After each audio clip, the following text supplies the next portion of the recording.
while we're talking about sugars, I want to talk a little bit about high fructose corn syrup, right? What it is and where we get it. Now, let's start with sucrose, right? Remember, sucrose is the major sugar for transport of sugar in plant saps, right? In plant extracellular fluid. If we isolate it, we find it sweet, right? And remember that there is a glucose linked to a fructose. Well, really, it is the fructose part of the structure that binds to the receptors on our tongue, and the signal that that creates is the signal that we associate with something tasting sweet, right? So it's the fructose part that really gives us the sweet signal. Here in the United States, we grow a lot of corn, but we don't grow a lot of sugar cane, right? So we sometimes need substitutes for sucrose.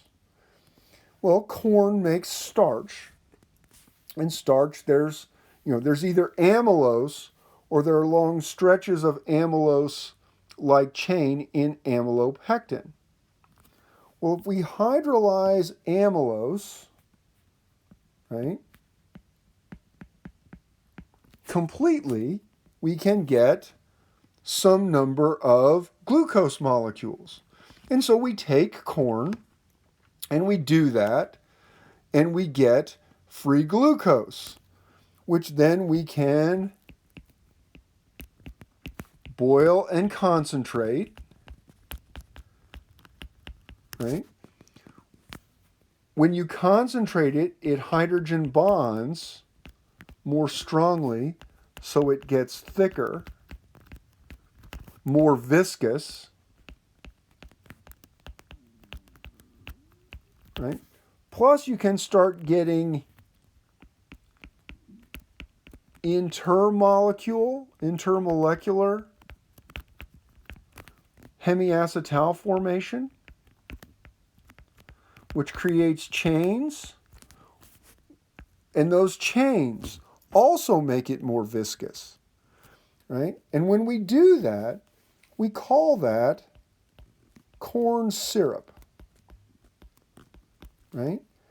Corn syrup is marketed, right? The most famous brand name of corn syrup is Karo syrup, right? It's often used for cooking, making candies, right? It's thick, but when you taste it, it doesn't taste really, really sweet, right? Because it's glucose, and glucose doesn't interact with those receptors the same way to give us that strong signal of sweet.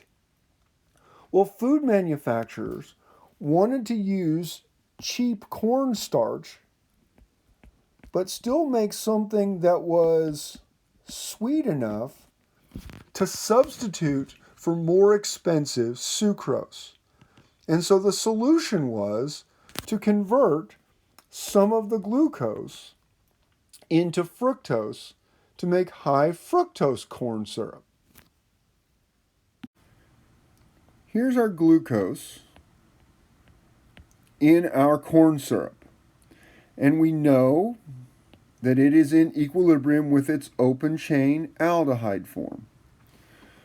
There is an enzyme, glucose isomerase, that is mostly a bacterial enzyme that has been cloned to make it freely available, that can convert the aldehyde group of glucose into a ketone group in its isomer fructose. Right? So industrially, we can take our corn syrup, treat it with the glucose isomerase, convert some of the glucose into fructose, right? These all become in equilibrium. And so, right, that is adding fructose to our corn syrup. And that's where we get high fructose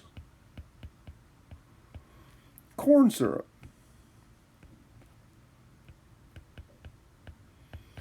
Right? And that high fructose corn syrup has somewhere in the range of 40% plus or minus fructose. But that fructose binds more effectively to our sweet receptors. And so it tastes sweeter even though it has the same amount of total sugar. And so this is what we tend to do, right? We have lots of corn in the United States. We don't have lots of places where we can grow sugar cane. So instead of using sucrose from sugar cane, we make high fructose corn syrup from the corn that we have.